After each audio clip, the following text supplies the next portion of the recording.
Ooh.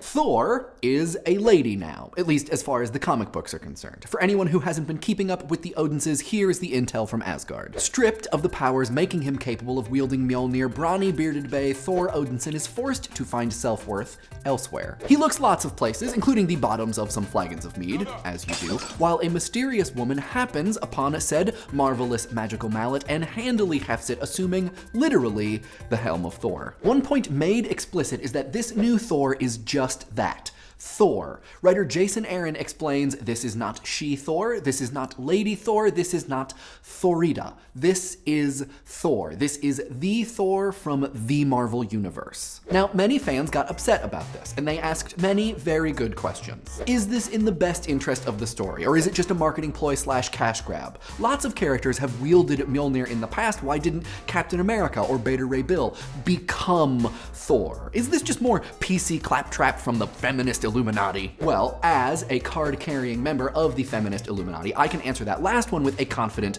yes. But the others I have no authority to say, really.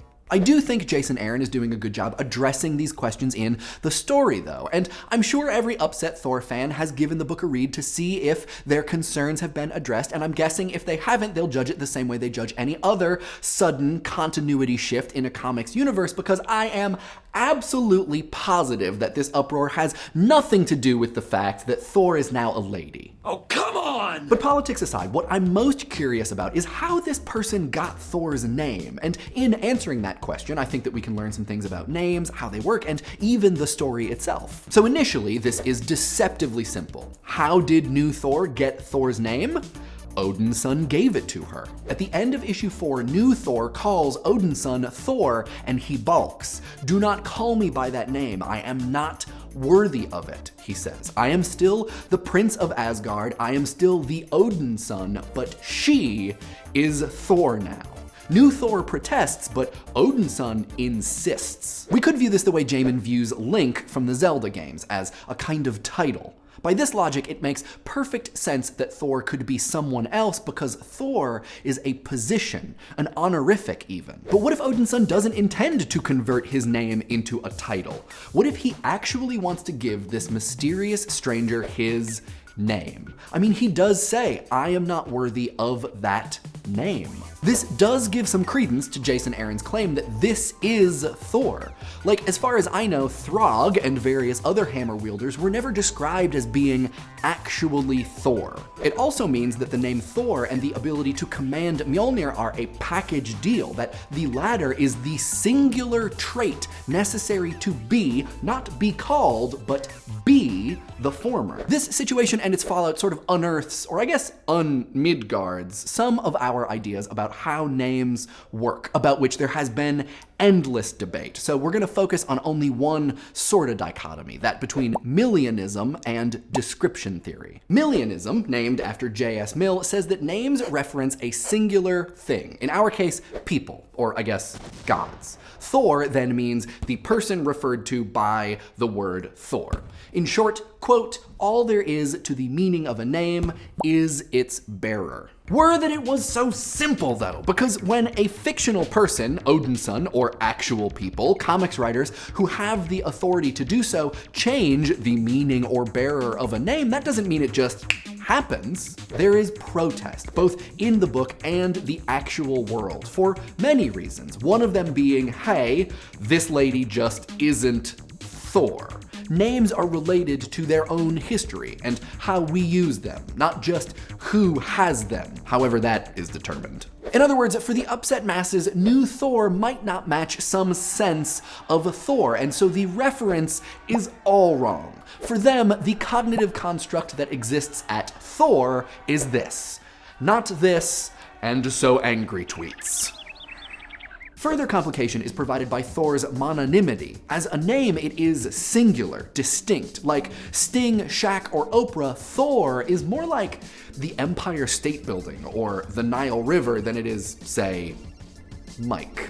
Thor and his fans then are being forced to confront something that I, as the bearer of a name that was the most popular in the United States for 40 years, did in first grade. Either there is more than one meaning for the name Thor, one for each bearer, or there is some specific, if contingent, trait or traits determining which person or people Thor gets attached to. In essence, there is a description meaning Thor, and whoever meets that description is the god of thunder. So, where for millionism the name means only its bearer, description theory holds that a name references a bundle of characteristics and means whatever person or thing fits those characteristics. When Jason Aaron and Marvel say that this is Thor, I think this is what they mean, that Thor is not meant to refer rigidly to one person, but rather will travel to whatever bundle of characteristics describes its bearer, which in this case, Odin's son no longer does. Though this is untidied by the fact that Thor is fictional, so one could argue that as a name it references nothing, or an infinity of things, which is a little beyond our scope right now. Instead, we will exit stage left, pursued by a frost giant, to discuss how all of this is relevant when you Google yourself. The fun of ego surfing is beholding the internet kingdom that you have built all at once.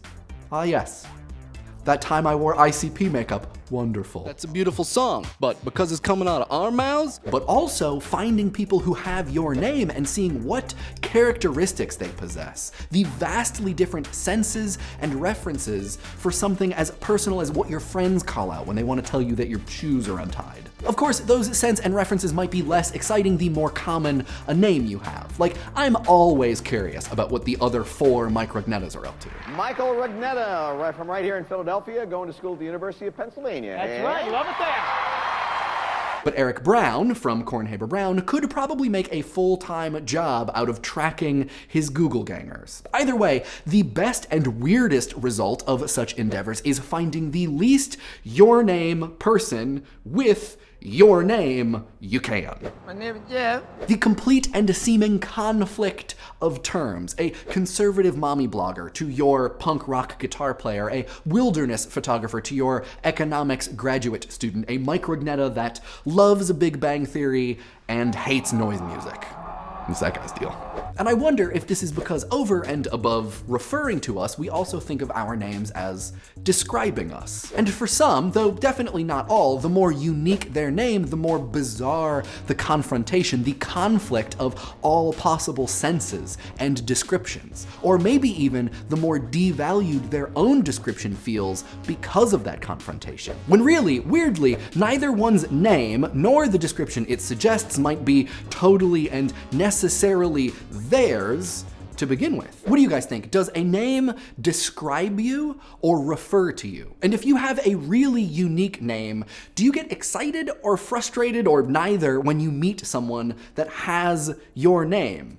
What is that experience like? I'm very curious about it because my name is super normal. Let us know in the comments, and of course,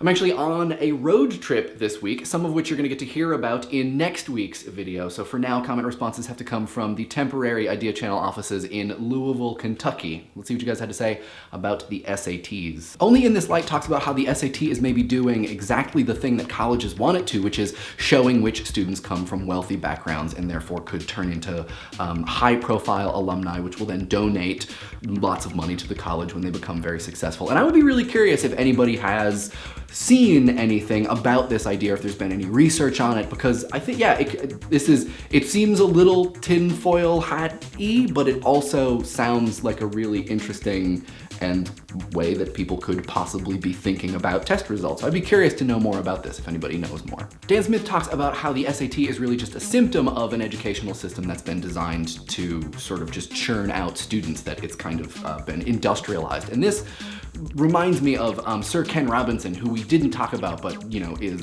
is very much a part of this conversation. He's talked a lot about how creativity is something that's kind of been wrung out of a lot of educational systems across the world. So if you don't know his work, check it out. It's really great, and he's an awesome speaker, a really interesting guy. Crusading Christian talks about how they think the SAT is a test of actual important real-world skills, things like preparing and being able to work under pressure. And I can see that, but I think that the response to that is that it does it in such a specific and rigid environment that you have to ask whether or not it really shows how someone works under pressure, because the SAT is a very particular kind of work, and also to ask whether or not it prepares different people for those things in the same way, and I would argue that it kind of doesn't. Mike sits down in his chair and bubbles in letters for 3 hours.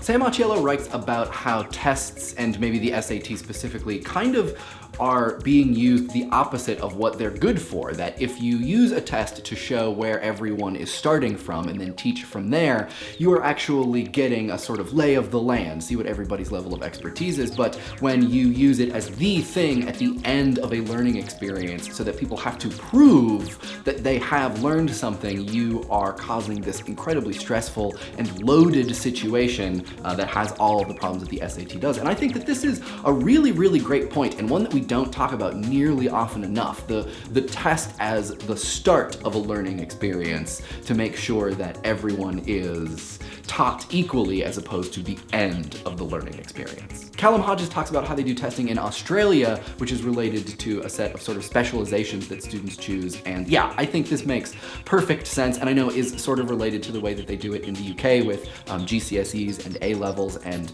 this is not a thing that we do nearly enough in the United States. And I think it's because we don't trust our students or don't want them to specialize too early, because there's this idea that maybe that's not what they're going to be interested in the future.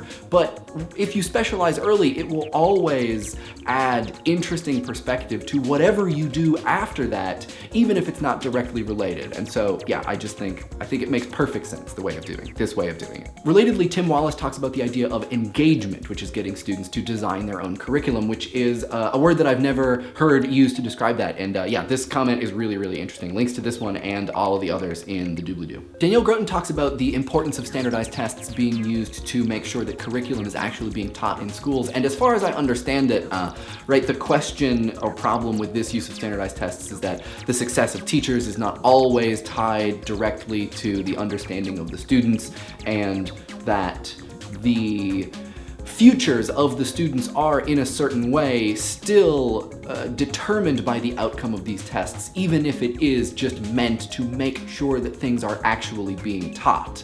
So yeah, it's very complicated. It's such a complicated thing, but these are things that also we need to make sure that curriculum is being taught. We need to make sure that there is a set of knowledge that we know is getting into the brains of students. Just ideally it's not so industrialized. This week's episode was brought to you by the hard work of these Gods of Thunder. We have a Facebook, an IRC, and a subreddit, which I forgot to get comments from again. I always do this when I'm not answering comments in the studio. I'm sorry. Links to those things in the doobly-doo, and the tweet of the week comes from Mad Scientist, who points us towards a Saturday morning breakfast cereal comic about, of all things, eugenics.